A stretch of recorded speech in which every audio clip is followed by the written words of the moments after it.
আসসালামু আলাইকুম রহমতুল্লাহ বারকাতুহু।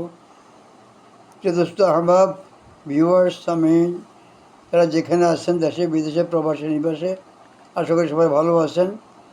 তো আজকে একটা বিষয় নিয়ে আলোচনা করতেছিলাম, যেটা অবশ্য ব্যাপকভাবে আগেও আলোচনা হয়েছে বিভিন্ন ইয়েতে। এটা আমার রয়েছে চ্যানেলের মধ্যে। তো হজ ও প্রাসঙ্গিক কিছু কথা, এটা আমার অনেক আগেকার লেখার কথা ছিল, প্রায় 2000 সালের। এটা এটা আমি একটা বই লিখেছিলাম, অন্তহীন ভাবনা। তো হজ ও প্রাসঙ্গিক কিছু কথা হচ্ছে, হজ আরকান ইসলামের একটা গুরুত্বপূর্ণ রোকন। ইসলাম ধর্ম যে 5টি স্তম্ভের উপর প্রতিষ্ঠিত, হজ এর মধ্যে অন্যতম। হজ ব্রত পালনের মাধ্যমেই ইসলামের পরিপূর্ণতা অর্জন হয়ে থাকে একজন হজ পালনের সক্ষম নর নারীর। এর চেয়ে পরম পাওয়া মানব জীবনে আর কিছু আছে বলে মনে হয় না। সমগ্র বিশ্বজগতের বরকত হেদায়তের কেন্দ্রবিন্দু যে বাইতুল্লাহ শরীফ, তার জিয়ারত সহ মন আল্লাহ পাকের অপরিসীম কুদরতের অনেকগুলো নিদর্শন সচক্ষে দর্শন করে তার অপার মহিমার প্রতি দৃঢ় বিশ্বাস অন্তরে পোষণ করার লক্ষ্যে হজের ব্যবস্থা রাখা হয়েছে। সাথে সাথে বান্দার সাথে সাথে রয়েছে বান্দার কৃত অপরাধের ক্ষমার অপূর্ব সুযোগ। যেমন বলা হয়েছে, হজে মাবরুর অর্থাৎ মকবুল হজের বিনিময়ে ব্যর্থ লাভ হবে। হজুল মাবরুল আইসুল জাজাইল জান্নাহ। হজ শেষে একজন মানুষ এমন নিষ্পাপ হয়ে প্রত্যাবর্তন করে যেমন সে সদ্য প্রসূত মানব শিশু। মানব জীবন হজের গুরুত্ব যে কত অসীম তা সহজে ব্যক্ত করা সম্ভব নয়। হজ যিনি করেছেন তিনি হয়তো এর কিছুটা হলেও অনুভব করতে পারেন। তার সম্মুখে হজের কথা আসলেই কেমন যেন উদাস নয়নে তাকিয়ে থাকে, আর হজের দৃশ্যাবলী অন্তরে ভেসে ওঠে। হজের সফর অত্যন্ত কঠিন সফর। শারীরিক, মানসিক ও আর্থিক প্রস্তুতি ছাড়াও এই সবের প্রতি পদক্ষেপে হজযাত্রী ইমান আমলের পরীক্ষা শুরু হয়। হজের আর্থিক দিকটাই অত্যন্ত লক্ষণীয়। সমুদ্রে অর্থে হালাল উপার্জন হতে হবে।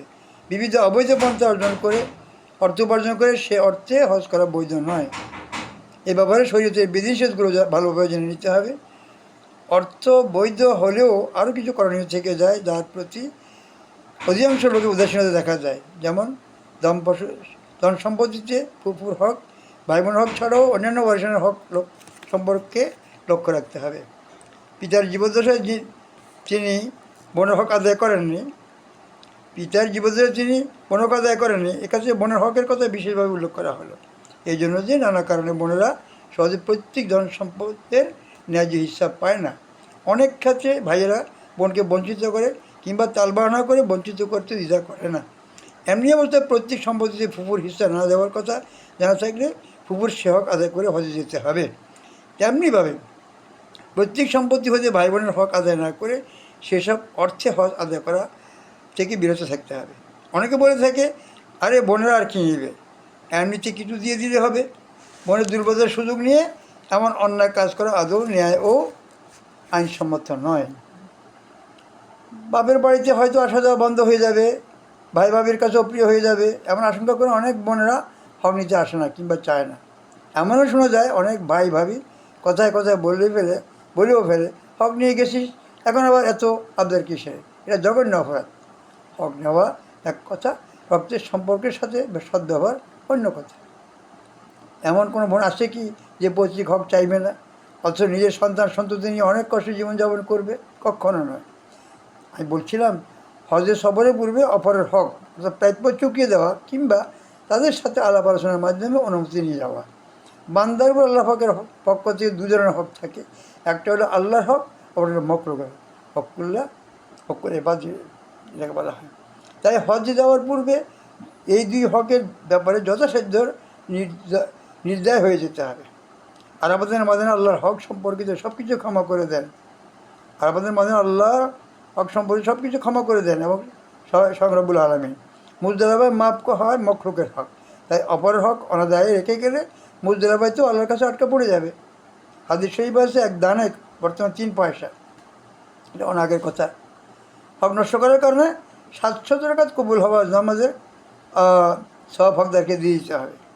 অন্যায়ভাবে 1 বিঘা জমি কারো জবরদখল করে ভোগ করলে 7 তবক জমিনের নিচ পর্যন্ত ওই জমির হাসরের ময়দানে লানত তওয়াক হয়ে গলা ঝুলিয়ে দেওয়া হবে। এমন অসংখ্য উদাহরণ রয়েছে। অনেক দুস্থ অসহায় নিরন্ন পাড়া প্রতিবেশীর প্রতি ভূক্ষেপ নেই, অথচ হজের পর হজ করে এমন কেউ যদি সমাজে থেকে থাকে তাদেরকে নতুনভাবে ভাবতে হবে ইসলাম ইনসাফের ধর্ম। হজ জীবনে একবার মাত্র ফরজ করা হয়েছে। সামর্থ্য থাকলে গরিব দুঃখীর হক আদায় করে প্রতি 5 বছরে একবার নফল হজ করা যায়। আমাদের দেশে একান্ত প্রয়োজন সম্পদের সুষ্ঠু বন্টন সদ্ব্যবহার। সম্পদ নেই বলা যাবে না, তবে এর সুষ্ঠু ব্যবহারের প্রতি উদাসীনতা লক্ষণীয়। হজের ক্ষেত্রে দু একটা উদাহরণ নিয়ে সংক্ষেপে আলোচনা করা হলো। এখানে শুধু আবেগ দিয়ে নয়, বিবেক দিয়ে সব বাদ বিচার করে হজ পালন করতে হবে। আবার হজ পালন সক্ষম হয়েও তার থেকে বিরত থাকার পরিণতিও শুভ নয়। আসন্ন হজের পূর্বে আমার এই লেখা বা এই বলা, লেখা মানে আমার একটা বই যেটা লিখেছিলাম বলে 2002 সালে, সেটা এটা আমার সিরিজ ছিল 16 এটা লেখা হয়েছিল 2002 সালে। অন্তহীন ভাবনা, অনেক কথা সেখানে আসে। তো আসন্ন হজের পূর্বে আমার লেখনী পড়ে যদি কারো এতটুকু হক করে বাদের কথা এসে যায়, তাদের পরিবার, সমাজ, দেশ সবাই উপকৃত হবে আশা করি। ভালো থাকুন, সুতরাং ইনশাল্লাহ কিছু কথা বললে অত্যন্ত জরুরি। হজ করার জন্য মানুষ খুব উৎসাহ প্রকাশ করে, খুব আগ্রহী হয়, ভালো। কিন্তু যে কথা বলা হলো, অন্যের হক অপরের হক মাথায় রেখে যদি কেউ শুধু হজকে হজ মনে করে, আসলে এটা প্রকৃত অর্থে হজ হবে কি না বা কতটুকু কী হবে এটা আল্লাহ ভালো জানেন। এখানে শুধু একটু ইঙ্গিত দিয়ে এলাম, বিস্তারিত জানার ইচ্ছা থাকলে জেনে নেবেন। জানতে নেই মানা কত অজানা, জানতে নেই মানা কত অজানা। তো ভালো থাকুন, ইনশাআল্লাহ সুস্থ থাকুন, আবার দেখা হবে। আলোচনা হলো হজ ও প্রাসঙ্গিক কিছু কথা নিয়ে।